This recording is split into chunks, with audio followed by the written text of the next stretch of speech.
Egg pulao కోసం అయితే ఇలా మనం 2 మీడియం సైజ్ ఆనియన్స్ని తీసుకుందాం. అలానే బాయిల్ చేసిన eggs, tomato and biryani ingredients అండి. ఒక 2 biryani leaves, clove, flower and cardamom.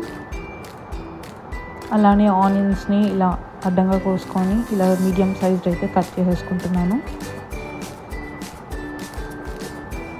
ఇప్పుడైతే కుక్కర్ పెట్టుకొని దాంట్లో ఆయిల్ అయితే వేసుకుంటున్నాను.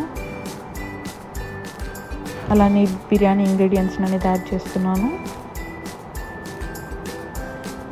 సో ఇప్పుడైతే నేను ఆనియన్స్ అనేది ట్రాన్స్ఫర్ చేసుకొని ఫ్రై చేసుకుంటున్నానండి. త్వరగా ఫ్రై అవ్వడానికి అయితే నేను కొంచెం సాల్ట్ అనేది యాడ్ చేస్తున్నాను. ఇలా బ్రౌన్ షేడ్ అయితే సరిపోతుంది. అలానే కొంచెం చిల్లీస్ యాడ్ చేస్తున్నాను. అలానే మింట్ లీవ్స్ వేసి బాగా ఫ్రై చేయాలి. అండ్ జింజర్ గార్లిక్ పేస్ట్ ఇది యాడ్ చేశాక పచ్చి వాసన పోయేదాకా అయితే మనం మీడియం సైజ్ ఫ్లేమ్లో పెట్టుకొని ఫ్రై చేసుకోవాలండి. అలానే చాప్డ్ టొమాటో,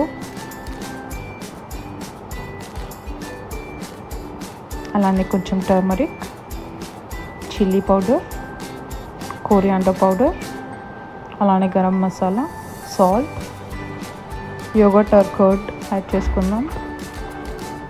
అలానే ఈ విధంగా అయితే ఫ్రై చేసేసుకున్నాము. దీంట్లోనే కర్రీ లీవ్స్ ఇలా బాయిల్ చేసిన ఎగ్స్కి మార్క్స్ పెట్టుకొని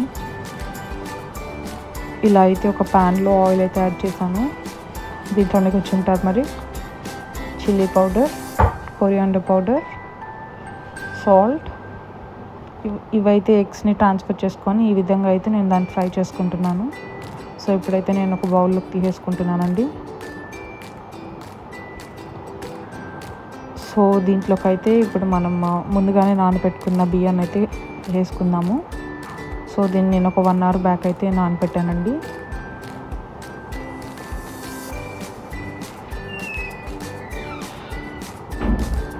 ఇప్పుడైతే ఎగ్స్ని యాడ్ చేసేసాను. సో ఈ విధంగా పైకి బాయిల్ అయ్యి వాటర్ వస్తే సరిపోతుంది. దీంట్లోనే మింట్ లీవ్స్ యాడ్ చేస్తున్నాను. అలానే కొంచెం కొరియాండర్ లీవ్స్, అలానే 1 స్పూన్ గీ అయితే యాడ్ చేస్తున్నానండి. సో ఈ విధంగా అయితే బాయిల్ అయితే చాలా సరిపోతుంది మనకి. ఇప్పుడైతే నేను లిడ్ అనేది క్లోజ్ చేసేసుకుంటున్నాను. ఇలా మీడియం ఫ్లేమ్ మీద మనకి ఒక 2 విజిల్స్ వస్తే సరిపోతుంది. అండ్ విజిల్ వచ్చాక మనం అయితే స్టవ్ ఆఫ్ చేసేసుకొని ఇప్పుడైతే తీసేసుకుంటున్నాను. చూసారు కదండి, చాలా పొడిగా అనేది వచ్చింది రైస్ అనేది. So biryani rice, basmati rice add చేసుకునే వాళ్ళు బాస్మతి రైస్ని యాడ్ చేసుకోవచ్చు. అంతే అండి, ఎంత టేస్టీగా ఉండే ఎగ్ పులావ్ అయితే మనకి రెడీ అయిపోయింది. మీరు కూడా ట్రై చేసి కామెంట్స్లో టేస్ట్ అనేది మెన్షన్ చేయండి. Please do like and subscribe. Thank you.